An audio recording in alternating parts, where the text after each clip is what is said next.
happy with my race yesterday, but yeah, I was very tired yesterday evening. I mean, I got better over the course of the evening, but yeah, I slept really well last night. I mean, I've only just gotten up at like 10:30. Nice 10.5 hours sleep makes up for the 3.5 that I got when the clocks went forward the night before the race and I had to get up for an early start where I got up at 5 and that 5 o'clock was technically like 4 o'clock. And I couldn't sleep. I went to bed at 9:30, but I didn't fall asleep until 12:30. But that's besides the point. Obviously, I was going to have those pre-race nerves for the first race of the season. But yeah, happy with how it went. Obviously, I got spooked early on, and I was definitely taking less risks and having to do more work because of that. Because I'd let the wheel go through sketchy sections. But yeah, I'm happy to keep doing some road races during the year, but maybe prioritise the time trials a little bit more. So rather than doing like 15 road races during the year, maybe do like 10 or 12. And for the races that I'm looking at doing, there's often weekends where I've got a time trial and a road race. The start of last week, I was thinking like, I feel like that maybe be a bit too much of an ass. Maybe like some weekends I can do both. If it's like I did a 25 miler and a regional A road race last year, and that was a good weekend. But I definitely don't want to be doing that lots of weekends, maybe like 2 or 3 at the most. So I'll have to prioritise one of the races, and if road race is going to be sketchy like that, then maybe I just want to do the time trial, But yeah, I think those road races are really good for me, so definitely want to keep doing them and see if I can get a result at them. Which there's no reason why I can't. So yeah, keep chipping away at it. And it was really fun to get in the winning breakaway, even if I had to drop out of it for mechanical reasons, which I will try and sort out this week. I think if I just lower my front derailleur, the odds of me dropping my chain are going to be lower. But I mean, with my front setup, I've got a 50-36, and that front shifting is brilliant. Just the closing that gap between the teeth by 2. I've never had brilliant front. I've got like the first generation Ultegra Di2, and the front shifting's never brilliant. Going from the little ring to the big ring, it's always like I have to like guide it up sort of thing, like reduce the speed of my pedal stroke and like kind of feel like I'm lifting the chain with my pedal stroke. And sometimes it just won't go. Sometimes I click and it's just tick tick tick tick tick.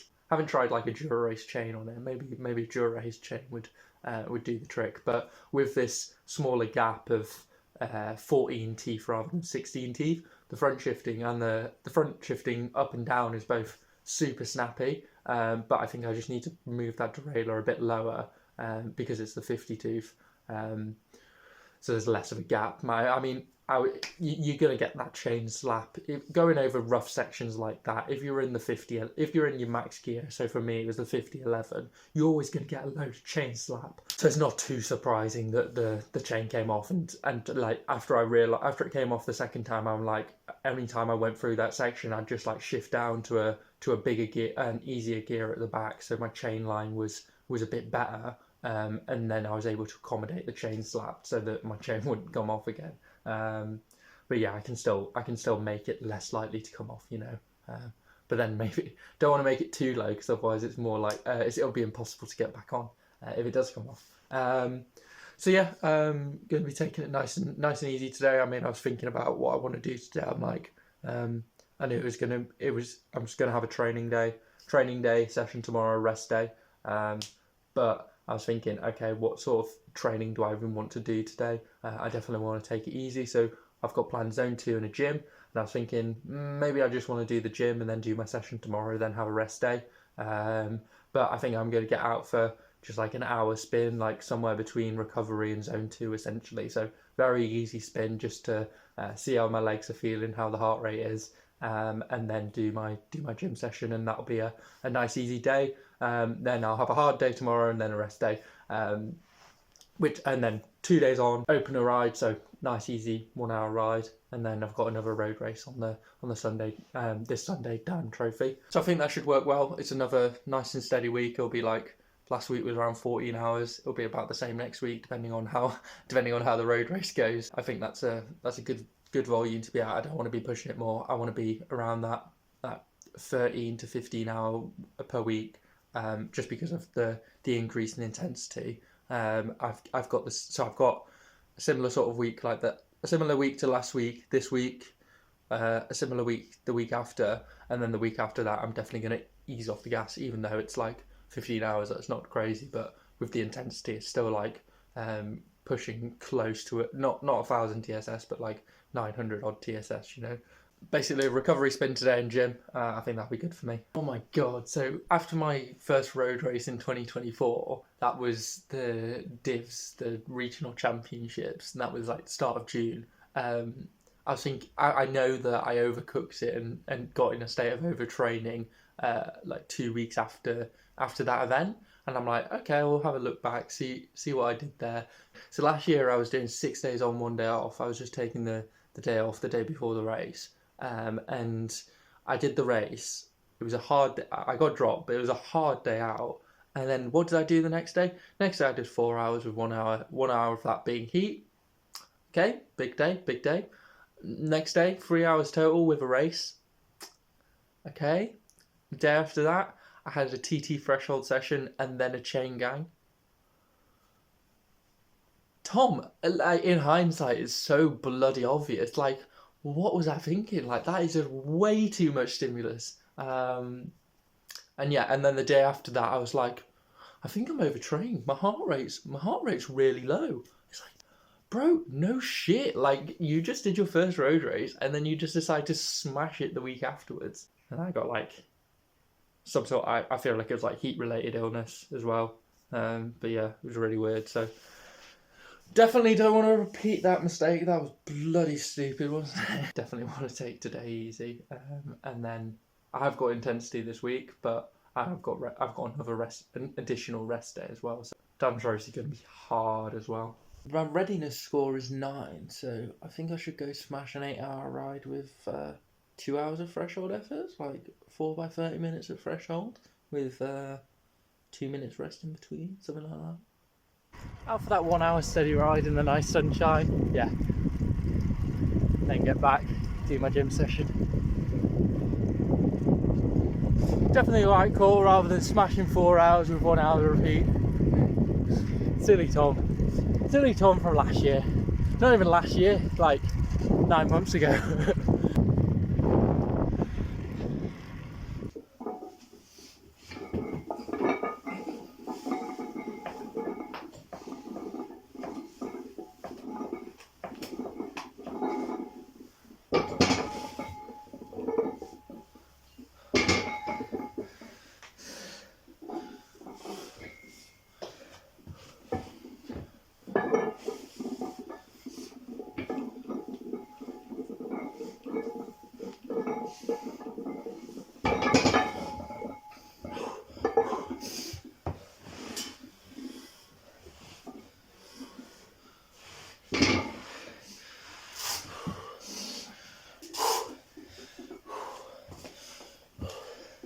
Right, it's 12 o'clock. I've been at this for too long. I've been thinking about the relationship between CDA, power, ground speed and airspeed. There's like the principles that you know to abide by for how to go faster, but just having to think about it, and yeah, it's not as intuitive as you'd think. Before it was just like, oh, you're going at a faster speed, therefore power becomes less important. But that faster speed isn't necessarily the important thing there, because if that's a faster speed with a tailwind or no wind, that's actually different. The equation for drag force and the power equation are based on airspeed, which is just ground speed plus or minus wind. So even if you're going really fast, if a lot of that is coming from the tailwind, then the airspeed isn't necessarily as high as when you were going into a headwind.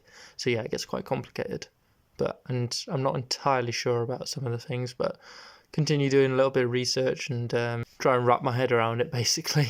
Right, it's Tuesday. Got myself a TT threshold session today, so yeah, see how that goes, and then got a rest day tomorrow. So yeah, should be good. So what I'm going to do is, based on the TT tempo sessions I've done for the past like couple of months, really, I kind of feel better on the after the first effort. So what I'm going to do is I've got 3 minutes on maximum fatigue test. So I'll do that, and I'm going to do a 15-minute tempo effort, and then have a rest. And I think that will help me for for my threshold effort, just ready to smash that a little bit harder and not feel as foreign in the position producing power. So I'll do 3 minutes some max fatigue at 400 watts, 15 minutes at tempo, like 320, and then threshold, 40 minutes at threshold. See what the power's looking like today. 350 maybe? That'd be nice. I'll just have to see. But yeah, learned from last week. So I did get very warm in here last week, and it's lovely weather outside again today. So I've been pre-cooling the room. I've had the fan on for the past hour or so. I got my second fan charged, so I'll have that blasting in my face. Also got the ice vest out. I'm also going to keep I've opened the windows, but I'm going to keep the curtains closed for the warm up and that first TT tempo effort, and then only open them for the TT threshold effort. So I'll warm up with the ice vest, take that off, do all my when I get onto the main part of the session will I open the curtains and expose myself to the light. Should be good. Let's crack on with it. So max fatigue test, good. Felt decent. Definitely the best one so far. 4th week of doing them, and yeah, probably RP7 TT 12 minutes. Yeah, that might be completely off the mark, but obviously I'm basing it based off what I was feeling the last 2 weeks and what I put in my spreadsheet, and generally felt better, more under control, and like I could have kept going for longer. Heart rate a bit low. Obviously I had my big race on Sunday, had a really easy ride yesterday, but a bit of depression in the heart rate, not too irregular. I'll see what it's like for the tempo and threshold effort. So spin the legs out, need to top up my water. Getting hot in here. Already at 38.3. I think it got us to 38.5 already during the warm-up. Need to top up the water, because otherwise I'm going to drink all that during my session. Top that up, and 15-minute tempo, 40 minute threshold. Keep curtains closed for a minute. Too bright, too much sunshine. Too much of a good thing is bad for you, apparently. Good TT tempo effort, like 15 minutes at 324. Heart rate nice under control, like 150-ish. Yeah, felt good. It's warm though, so it's only going to get warmer once I open the curtains. I'll turn up the fans, but yeah, even though it's 15 minutes, like I get halfway through and then you get in that like position fatigue, like some fatigue in the lower back, and the legs getting tired. So hopefully it's the case that I do that 15-minute, it's like a flash pump. In climbing you'd refer to that as like a flash pump. You do like a hard route first, and then like that gets you like ready. You delay the onset of that sort of fatigue for the second rep. Bit of bro science, but I found it's the case in the TT tempo sessions I've done already this year, so it's worth experimenting with. Spin out the legs for a bit now and then crack on with 40 minutes at threshold again to feel, but obviously higher power than my tempo efforts, like I'd say 350, but not sure what I got in the legs today. We'll have to find out. Yes, warm. Wham! Feeling good though. Sun's out, guns out. Let's go for it. Really good work there. Bloody warm. 39.4. Jesus. But yeah, great session that. Really happy. Yeah, I was saying aim for 350 for the first 32 minutes out of my 40. So first 80%, I was bang on 350. And just had to pick it up a little bit for that last 8 minutes. That last 8 minutes though, the fan also died. Make sure I turn it off in between the tempo effort and my threshold effort next time, because ran out of juice with like 8 minutes left on my effort. So I was getting hot. I mean, I was already very hot, but getting even warmer obviously. But yeah, felt really good in that session. I really like that session. You can really push yourself. And it's a really useful effort to be able to do, to be able to ride at your threshold, your maximum lactate steady state sort of thing, about 40 minutes to an hour duration, like riding within yourself but pushing as hard as you can really. And yeah, that's a really good starting point. Keep building on that for the season, you know. There we go, topped it off to 3 hours total for the ride. Really good session that, can't complain at all. Probably my final ride on Training Peaks Virtual, since I don't pay for Training Peaks Premium. I just don't think it's I track the useful metrics in spreadsheets, so it's not worth the cost to me. And the game Indie Velo / Training Peaks Virtual is going pace play tomorrow, so I'll just go back to my whoosh, or just record it on my Wahoo. Doesn't really make much difference to me. Didn't quite complete all the maps. Got close. 5 or 6 left to do. Nice PBs to end it off. No, thank you. They might add a bunch of content tomorrow with they might add a bunch more maps, but I only had 5 left to complete. Completed most of them. I think there's like 58 or so. Started using the app just after it became Training Peaks Virtual. Yeah, I've been using it quite a lot. Fair bit. Rough winter, January, December it was. How hot was it? Pretty warm indeed. Can't see shit. Exploration into the CDA power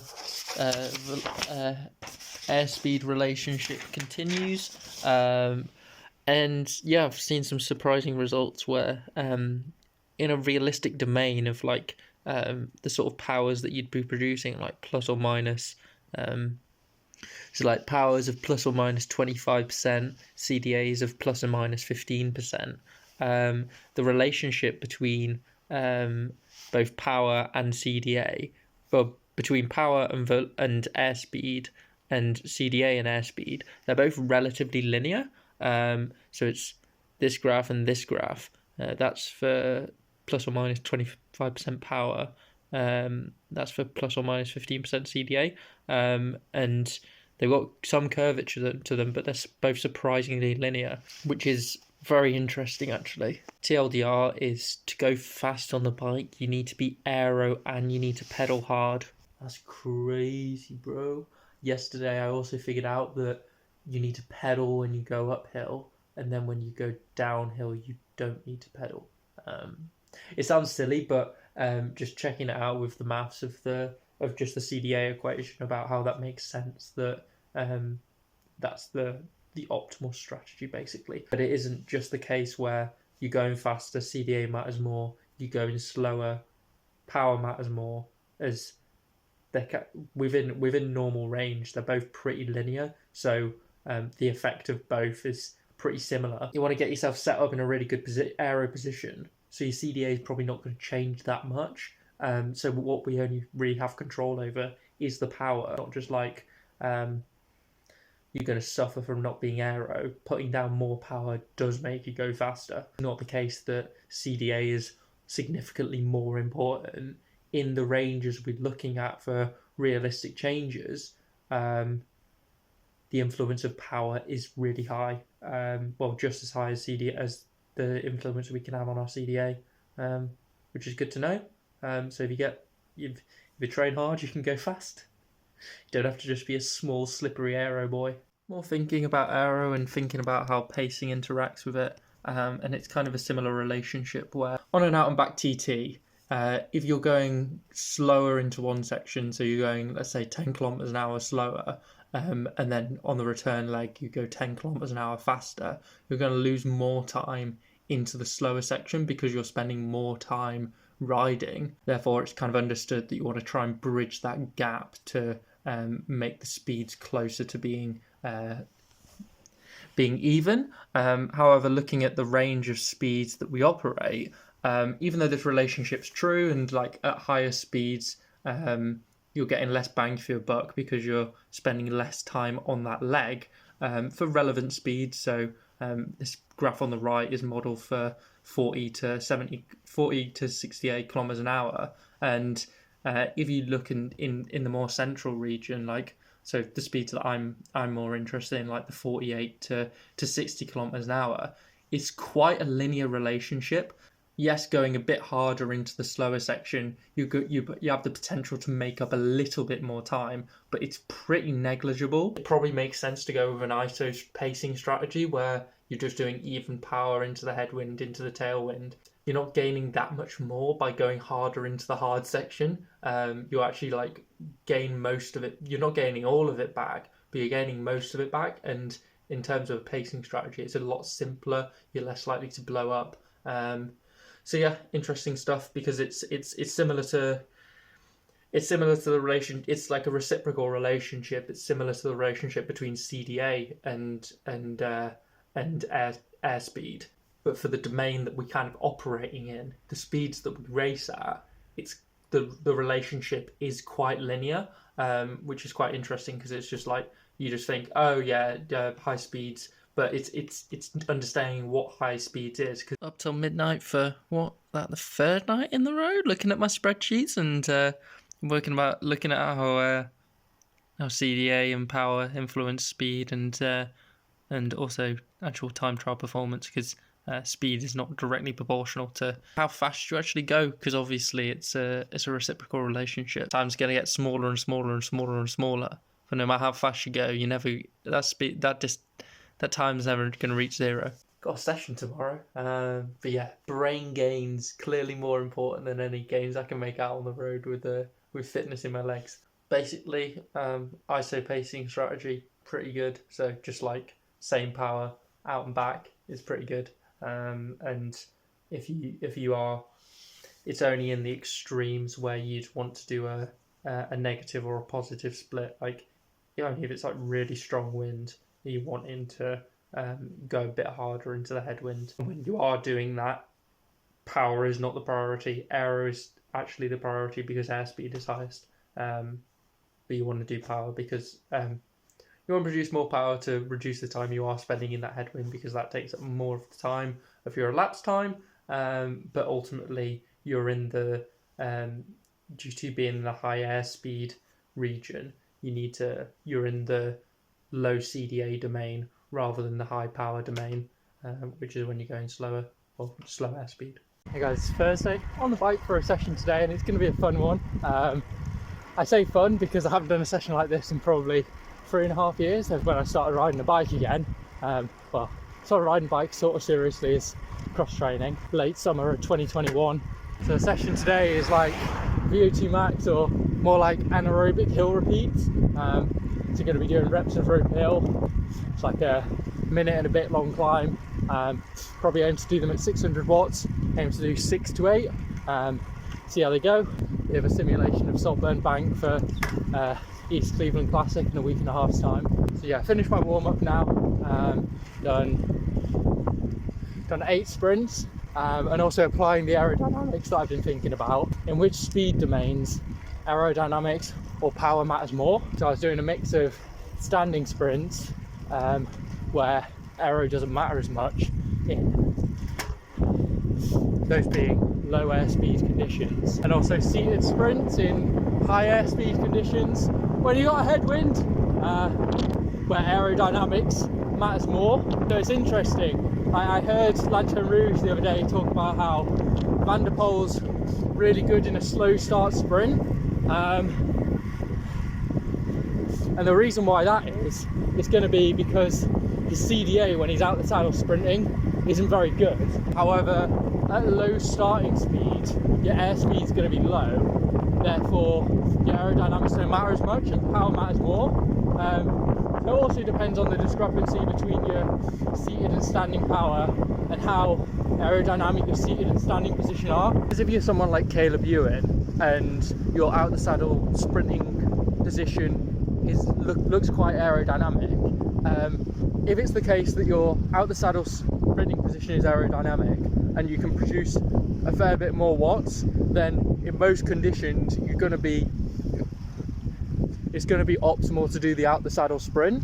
Whereas if you're a sprinter like Johnny Milan and you're super unaerodynamic out the saddle sprinting, then it's only going to be in low airspeed conditions where your sprint is optimal out the saddle. Low airspeed conditions, aerodynamics doesn't matter more. So if you can produce more power out the saddle, get out the saddle.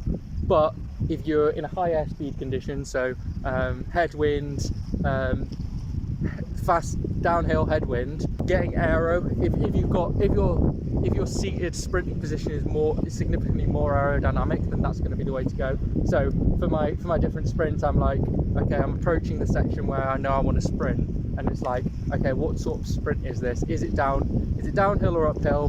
What's the wind like? And it's been useful having, obviously in Sheffield it's super windy out here, but it's been useful today because I'm like I'm testing how sprints behave in different wind conditions. Enough rambling, I'll spin out to Roper Hill now. I chilled out enough after that last sprint, and yeah, crack on with the hill repeats and see how those go. So aim for about 600 watts, so big smack up the hill to see how many times I can do it back to back. I'll have like decent rest in between, probably like 4 or 5 minutes, I don't know. There we go, 6 by 1 minute, 6 reps of Roper Hill. I'd always planned this, but I forgot to mention it, but I'm planning on doing some spin out for a bit now, and then I'm going to do some torque efforts, like some maintenance torque, either 2 or 3 by 3 minutes, aiming for, on the hill I'm doing it on, it's not that steep and it's got a tailwind today, so even in the 50-11 I'll probably be pushing, I might be able to do sub 50 RPM, 420 watts, but yeah, I'll just be doing them. I haven't done torque efforts in a while because of my illness. I was always planning on, try not to cramp when I swing my leg over the bike this time. Planning on doing these torque efforts, so 6 by 1 minute was sufficient for today. I'll try and do 8 by 1 minute when I've got the same session this time next week. But yeah, those were really good. They were all above 600 watts, probably 620, 630 average, and they were all pretty much dead on a minute. I'd get to the top of the hill, or I'd start the lap like a second or two into the hill, just after I've done the corner onto it, and then there'd be about a minute. And I was riding them well. I'm definitely an in the saddle kind of guy. I get out of the saddle, fingers out the saddle work, I need to be in the right gear, and it's like you need to have the confidence to flick up a few gears to go to a much harder gear before you get out of the saddle if you want to maintain your power. Whereas I like flick up one gear, get out of the saddle, your cadence drops and then your power drops. So I found that being in the saddle is, I'm able to produce more power, but maybe I'm just a seated power monster, and it's more useful for mentioning with the different conditions. Like if you being able to produce more power seated is really useful if you've got low airspeed, high airspeed conditions like a headwind. Enough nattering, crack on with, do a little bit of a zone 2 loop and then do my couple of torque efforts and then head home, be about 3 hours. Not quite coughing blood after this session, but definitely hard. Also getting some fatigue in the armpit of my knee, so like the back of my knee. So I'll see how that develops, but to be honest I'm not too worried about it, as I know I've been making progress with my pinch common peroneal nerve, and after the first physio session, like just before the second one, I started getting more knee pain. I was a bit concerned about that. Physio wasn't concerned at all because it's kind of related to me loosening up that leg. Therefore certain muscles are working in different amounts and you get this different levels of fatigue. So I'm hoping it's the same with this, but it's not painful at all. It's just like there. Like I say, be careful with it, but hopefully it's just a good sign for my nerve in general. Really good session, happy with that. So I did end up doing 3 by 3 minutes of the high torque efforts, and like I said, with the hill I was doing it on, and it's quite undulating. It has some flatter sections, and I had a tailwind, so kind of ran out of gears. So even going uphill in the 50-11, I was spinning out at some sections. Well, spinning out is like 60 RPM. So what I was aiming for was like above 400 watts, below 50 RPM, and for those sections where it flattened out, I'd basically, if my cadence was rising and my power was falling, it would be like either step harder on the pedals or shift to a higher gear. But yeah, they were decent, and yeah, I've got this fatigue in the back of the knee, but it wasn't getting painful at all, and I think it's like I say, I think it's to do with this nerve issue that I've got. So continue with the stretching, and continue making progress in that area. Also bumped into Ben Brewis at the top of the hill, and so chatted his ear off about my aero findings over the last few days. So really nice to see him, and then I'm just like chatting absolute nonsense. But yeah, so I topped it up to just over 3 hours. So yeah, really solid ride, can't complain with that. classic session. Like I say, it's probably been like 1200 days since I've done reps of Europa. What was the best minute? 6:50. Not bad. Not bad at all. Another gorgeous day. Getting out on the bike for like 3 hours, zone 2. Meeting up with Zach and then going for a ride with him. But yeah, obviously still windy, but it's like 15, 16 degrees, so it should be absolutely fine in a light jersey and shorts. But yeah, get out, have a nice ride. Nice 3 and a bit hours with Zach. Just heading back now. It'll be like 3.5 hours total. But yeah, nice ride. Thought I was planning on restraining myself and not chatting shit about aero the whole time, but inevitably spent 2.5 hours talking Zach's ear off. He was unlucky enough to be stuck with me for 2.5 hours rather than Ben. I only had to put up with it for 10 minutes yesterday. But yeah, nice to see Zach after the race on Sunday, and yeah, just talking about our plans for the rest of the season. So good stuff. Head back now, easy day tomorrow, and then Danum trophy.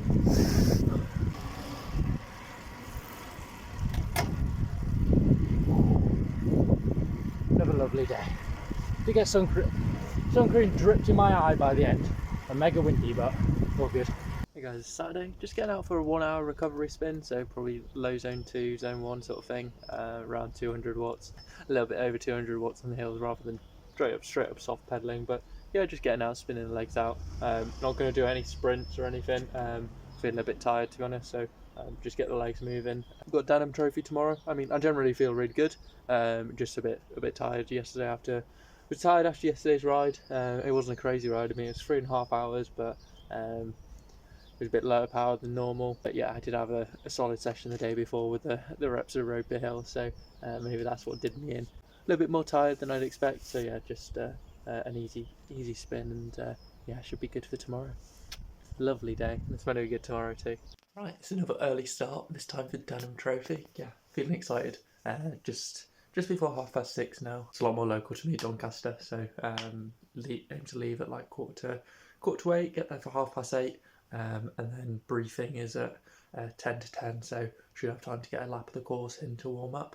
It's kind of chilly this morning. It's probably going to be the same up there, where it's surprisingly cold, even though it's going to obviously warm up over the course of the day. Like by the end of our ride, it'll be pretty baking hot, but at least to start off with, it'll be like, it's a bit cold, lads. So yeah, a lot easier for the second race of the season. Obviously, I got all my stuff ready yesterday, but having done the preparing for the first race of the season the previous week, obviously it's just putting the same stuff in your bag, and having that same checklist in your mind of, oh, if you forgot something the previous week, then you just make sure you remember that. So yeah, that was a lot easier to do that yesterday, and I slept a lot better last night. I actually fell asleep rather than fretting all night about the race ahead. Like, obviously it's going to be a hard one, a lot harder than last week, just because of the quality of the field, but yeah, I'm looking forward to it. It's a hard course.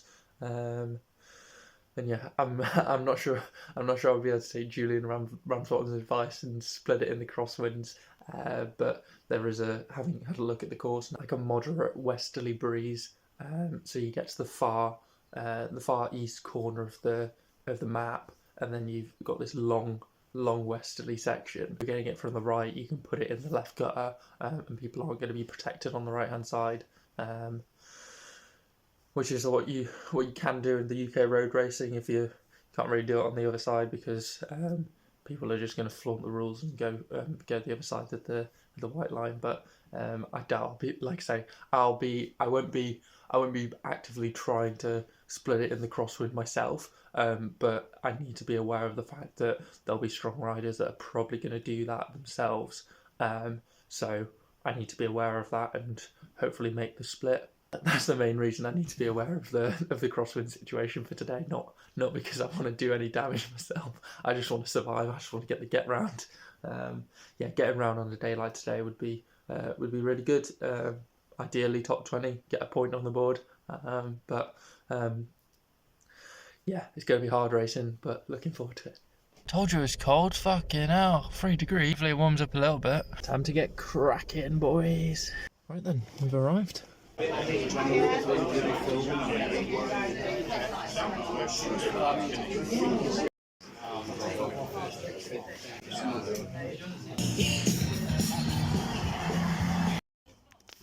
20 past. Briefing is at 10 to 10, so I've got half an hour. Just going to get out for a lap of the course, maybe do half a lap. But yeah, done a lap of the course. Actually, it was like 9k. Just took on just under 20 minutes. So yeah, I've got like 8 minutes till briefing now. Want to stuff my key in a sock because it was. I could definitely feel it in the back pocket. Yeah, it's all right. I mean, the road surface is much better than last week, and it's not. The downhill sections aren't too crazy. I mean, they'll be crazy in the bunch, but they're not like super technical or anything. It's all pretty tame. So yeah, hopefully it's all alright. Right, the race will be coming past with 2 laps to go. Out here at the finish, and watch them come through. I'll go up and down the shortcut to see them go past the feed zone and past the finish. I struggled. Yeah, legs were fine. It was just technically I just wasn't there. Like it's not. I got my lap in beforehand, and I'm like, okay, the road surface is better. They're big sweeping corners for the most part, but even still, I see the guy taking a line. I see the bunch going through these corners, and I just don't trust myself to just follow their wheel, even though obviously they make it round. Everyone makes it round the corner. Like it's absolutely fine, but just not being able to choose my own line, I just mentally just couldn't do it. So it meant I was losing the wheel. Each corner I was losing the wheel, and I was having to work so hard to get back on in the tailwind in the downhill, and so in the easier sections I was having to work hard because I was losing the wheel, and then obviously the uphill sections everyone has to work hard. So yeah, I think I did 2 laps. It was just under 40 minutes, so probably at 2 laps, yeah. And then lost the wheel, and yeah, it was gone. And I was like kicking myself before I even got dropped. I was kicking myself. Because I knew what was going to happen. I saw myself working so much harder than I needed to be. Obviously, I know that's normally the case, but today it just gets escalated because the quality of the field is so high. So yeah, I was getting frustrated at myself that I was losing the wheel through these corners, but obviously I'm not gonna just change how I'm riding and just bomb it through these corners. Well, it's not bombing it through the corners. Like I was probably taking when I did a bunch of laps by me, so I think I did a bit under 40 minutes of racing, and then I did about an hour and 20 by myself, just doing laps at probably at like threshold tempo, under tempo for the downhills, like 2 hours of solid riding. But yeah, and then I knew that they were catching up after an hour and 20 by myself, so I pulled over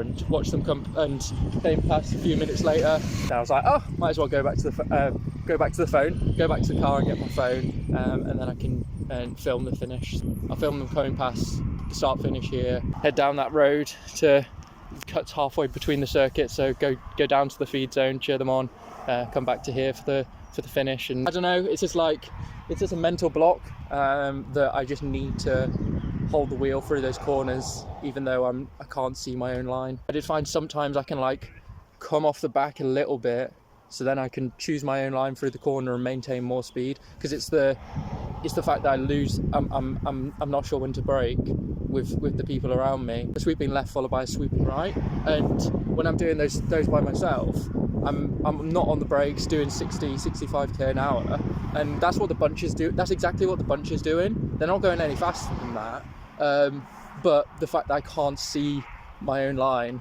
means I'm too scared to just follow the man in front. I'm not sure what to do about that, because like I say, it's just a mental block, and if I can't fix that, I can't fix that. So yeah, I'm not sure really. But yeah, I watch the guys come past, and I'd like to be able to do well at the road racing, but yeah, you know,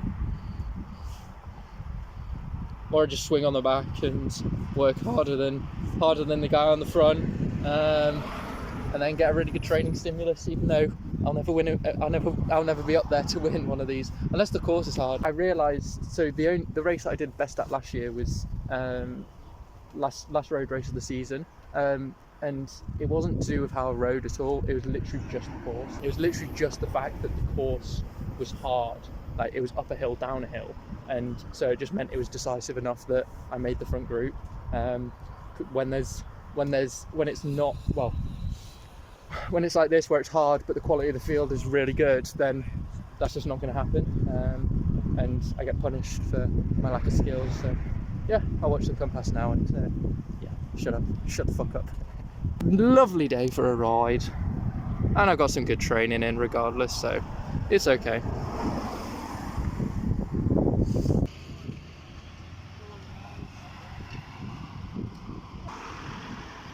Well done, guys. Fucking hell, the muck-off team is so stacked. 2 riders in the front group, 2 riders in the second group. 40% of the top 10.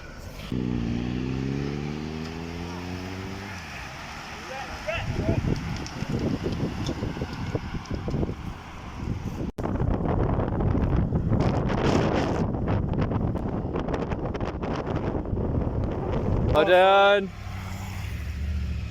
Well, they've got 2 in the group, so they can play games. Yeah.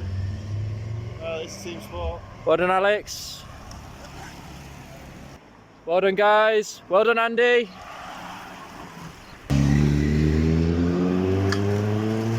Well done, Caleb.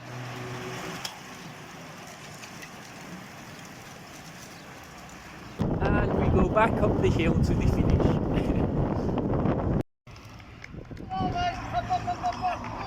2 groups come together.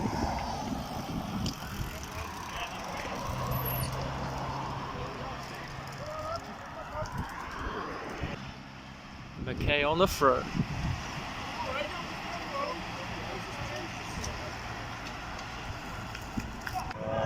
Come on, Alex! Teammates. Damn! Go on, Andy! Come on, keep going! Come on, Caleb! Come on, Caleb! Come on, James!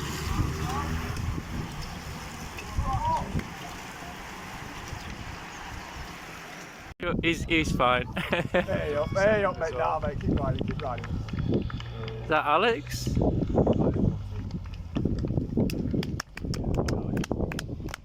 Well done!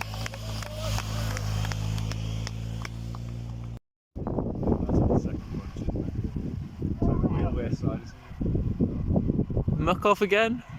Yeah. That's ridiculous.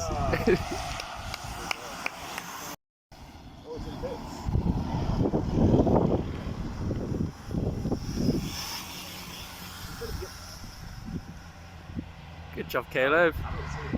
Keep in, lads. Keep in.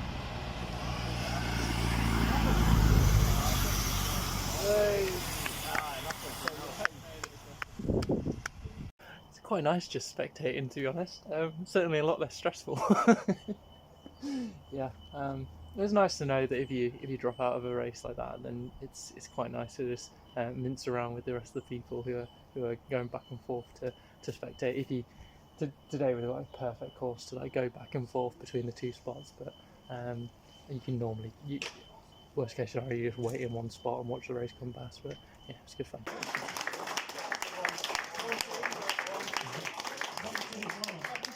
I'm sorry, I can reveal what's in front of me. Let's do it right then. So the lad in 3rd place is from DAS Richardson's. Okay, that's fine. 2nd place, what team are you in? Look off. I apologise for that. It says written down in front of me. Okay, and 1st place is Alex. Is it Belden? Belden, I beg your pardon. 1st place, Alex Belden.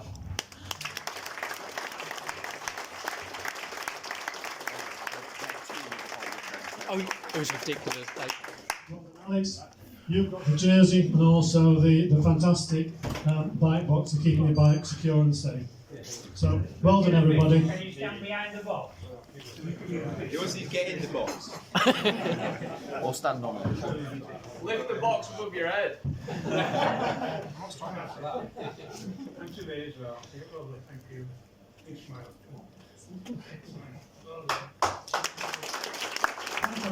Nice chat with Caleb and his mate Nathan at the buffet. So yeah, just chilled out for a bit afterwards. Very nice scene. And yeah, head back now. Lovely day in Donny. Having to think about what I can maybe do to try and mentally get my head around the road racing thing and see if I can do it. So I guess give myself this year to see if I can do the road racing, or if I'm just mentally not cut out for it. So might be the case that for the next few months or so, I just substitute any intensity I was planning on doing with chain gangs. I've got a couple of local chain gangs to me, so might as well utilise that, get better at holding the wheel, and being comfortable following the wheel at speed, and not being able to see where you're going or being able to react. Maybe that will help to improve my ability in the bunch. I'm going to look into the science of cornering, and try and improve my cornering. But yeah, I think it's mainly just being happy glued to the wheel in front of you, but then also trying to be as vigilant as you can despite having that limited visibility, because you still need to see what's going on around you to avoid incidents. Yeah, it's difficult, but I'll see if I can get the hang of it, and like I say, maybe give myself this year to try and do it. If it's not going, then don't force the issue. Just focus on the time trialing. Maybe I'll start doing the track stuff in the winter. Yeah, we'll see where it goes.